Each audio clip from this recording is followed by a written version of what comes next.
If the punishment is a fine, then it's legal for a price.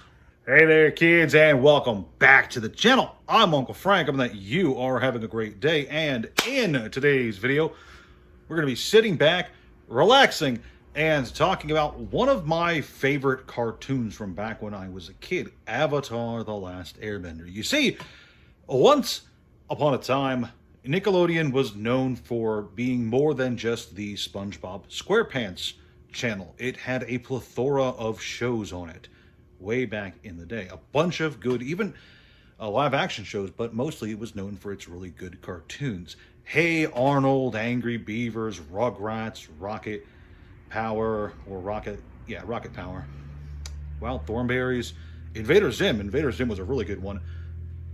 And yeah, Avatar: The Last Airbender, which for those of you who don't know, it was a Chinese martial arts inspired fantasy adventure show, which was unlike a lot of cartoons at the time because it was not episodic. It had a story that it told throughout its 3 seasons of a little kid who freezes himself for 100 years because he finds out that he's the chosen one, but he doesn't want to be the chosen one. But he wakes up 100 years later and finds out that all of his people are dead, so he has to go on a quest to save the world. And it's really traumatic and really fun and really cool the entire time. Is really great, and it has some nice fight scenes.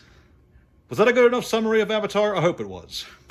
Anyway, this is all relevant because Avatar: The Last Airbender, not Avatar the crazy space alien movie, is one of the upcoming Universes Beyond sets. It follows shortly after Spider-Man, coming out in November. And earlier today, so yesterday, if you guys are seeing this the day it uploads, we got our first real look at the set, some card previews, mechanic explanations, my mouth is really great. And in today's video, I'm going to go over my thoughts on most, not all, but most of the features talked about for the upcoming set. I wrote down some notes. I organized them into good and bad. And we're going to ignore the fact that it's Universes Beyond. Obviously, I count that as a negative, but so ignoring that part, we're going to go over some good things I liked about what we saw so far and some bad things I liked from what we saw so far. And you guys, just going to let you guys know now, the good does outweigh the bad. So there's that. Without any further ado, let's dive right on in with, I like the art.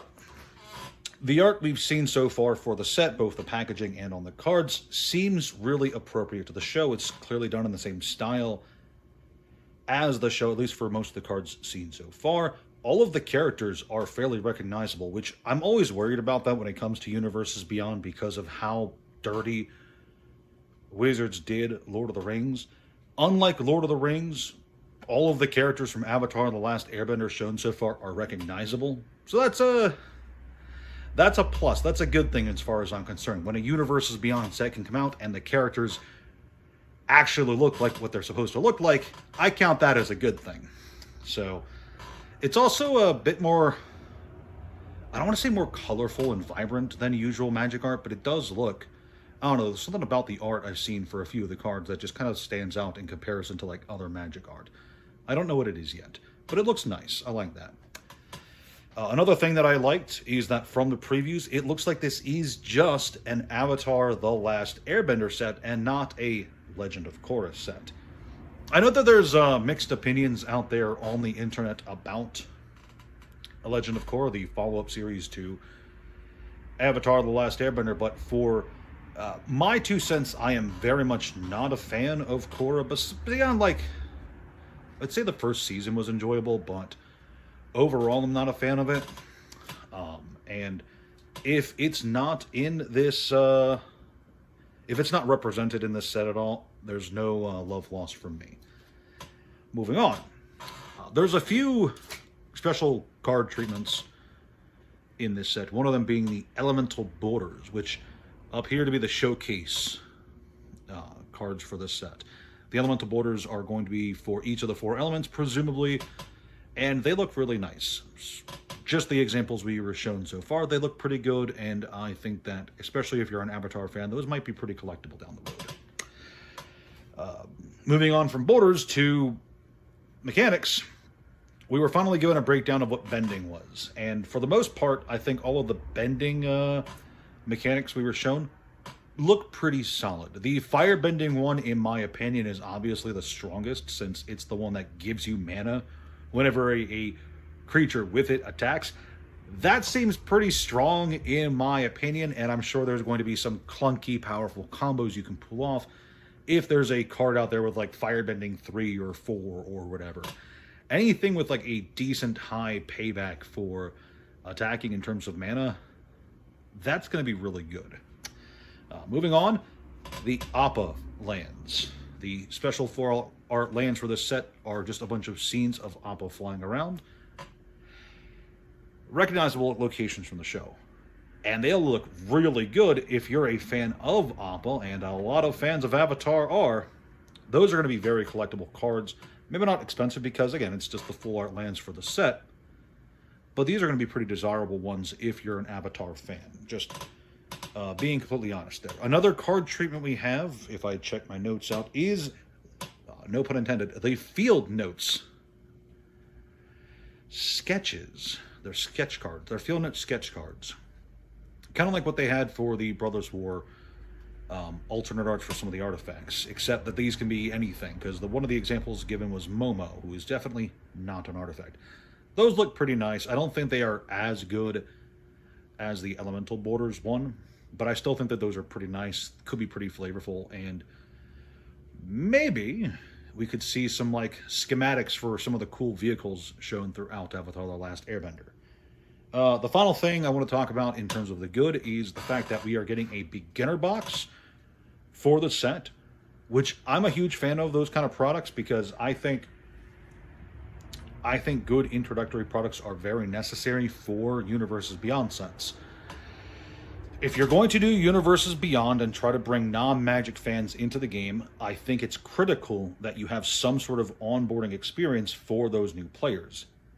Things like the 2-player starter kits or beginner boxes or whatever have you are very good, and I think Wizards is in the right to kind of change things up and do different kinds of introductory products for each of the Universes Beyond sets. How good the product itself will be is not something we'll really know about until the set comes out, but the fact that they are doing an onboarding product like a beginner box is really nice for me. I'm also a fan of the fact that they are bringing back Jumpstart for this set. Jumpstart can be a very enjoyable experience if you're just looking to get like an evening of Magic the Gathering play in, but you don't want to commit to building an entire deck and buying all the cards you need for it. Buying a Jumpstart box for your bros and just whipping up some quick decks there and going through the night playing against each other, that can be a really enjoyable experience. I know that there are some detractors who are not huge fans of Jumpstart for what it is as a product, but for my part, I think it's overall pretty enjoyable.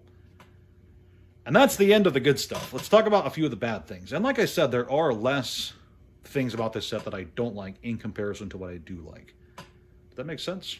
First things first. The Borderless Battle Pose cards, the third of the special alt art card treatments. Yeah, sure, they look nice. I like the fact that they are effectively just callbacks to the show's intro, and that's cool.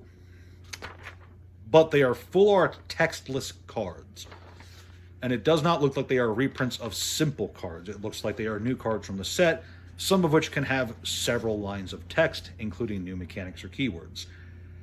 I never enjoy that. I think whenever there's a card with a lot of text or rules on it, it should never have a textless variant.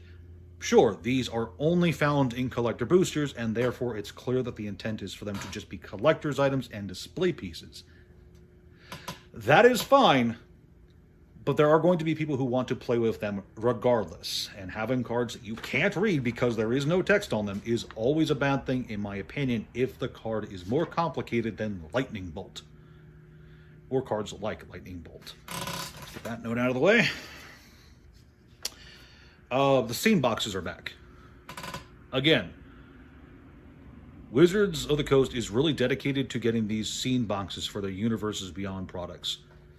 And I can't honestly tell you why, because from what I can find from everyone I talk to, from all the people, not just collectors, investors, store owners, etc., nobody really seems to be buying these. Nobody really seems to be all that interested in the scene boxes or their content, the alt art, full page spreads of cards. It just doesn't seem to be all that interesting to the average fan of either Magic the Gathering or the Universes Beyond product they're peddling at the moment. I'm not sure why Wizards is so eager to put these out there, but for what I can find, no one really seems all that interested in them. So there's that. And then finally, this is more about the scheduling itself. This is a really rushed schedule. We just got Edge of Eternities, like last week or the week before, right? Something like that. It feels like it was not that long ago. Spider-Man is in September, and Avatar: The Last Airbender is in November. And I feel like this is a really rushed release schedule, even for like Wizards' normal release schedule. I feel like this is really rushed, and that a lot of fans are getting like almost whiplash, because we're moving from thing to thing, IP to IP, Magic to Spider-Man to Avatar. And before you know it, people are losing track of what's even out, what the next spoiler cards are going to be for, what's releasing soon, what's after that, all that jazz. I feel like there's a lot of deliberate confusion on Wizards' part to keep players kind of unaware of exactly what's coming out, which is unfortunate because, you know, I think if there was a smoother release schedule with some time between sets for things to breathe, Avatar could be very successful. As it is now, however, I do have some concerns about Avatar. The big one is, look, if you're an Avatar: The Last Airbender fan, there's a very real chance that you are in my demographic. You are probably close to my age, and you are very much likely to be a Magic fan already. Like, it's not a guarantee, but you're probably in a similar demographic to mine. Not mine exactly. You're not exactly a hairy, fat, white guy in his mid-30s. It's probably not exactly you, but you're probably pretty similar.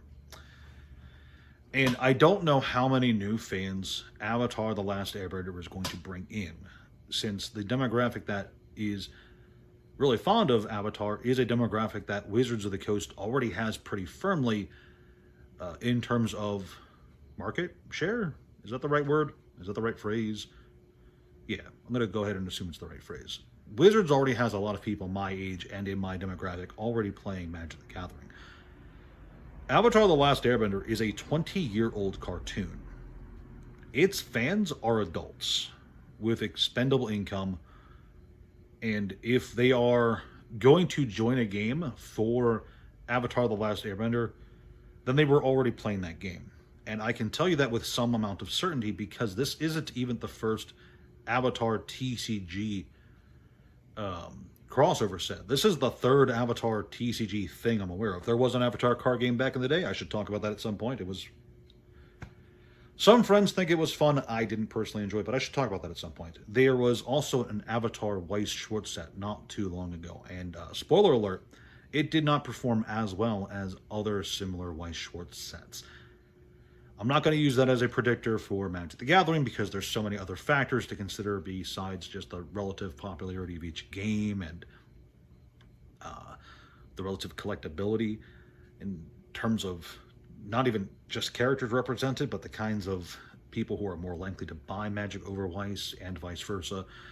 But the point is, I'm not entirely sure if Avatar is going to do as well as Wizards of the Coast needs it to do. I don't think it's going to be a complete failure as a set, but I definitely don't think it's going to outperform Spider-Man or Final Fantasy or even Lord of the Rings.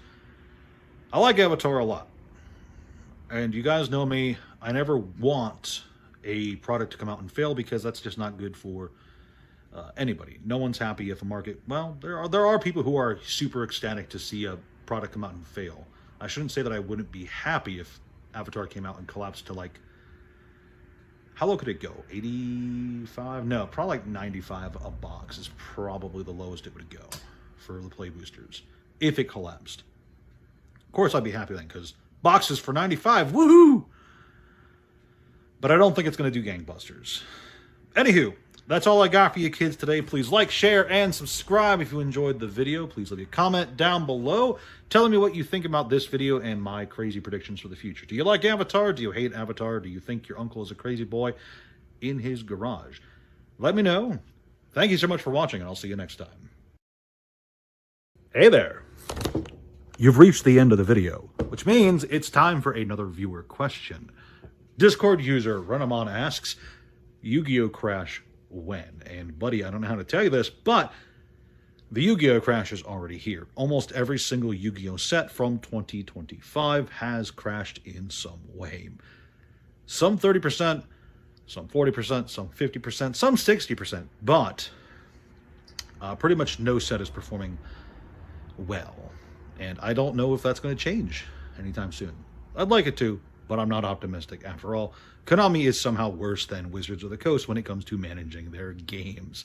If you guys have a question you'd like me to ask, then feel free to either poke it down in the comments below or on Discord. It might be selected for a future video. Ciao for real this time.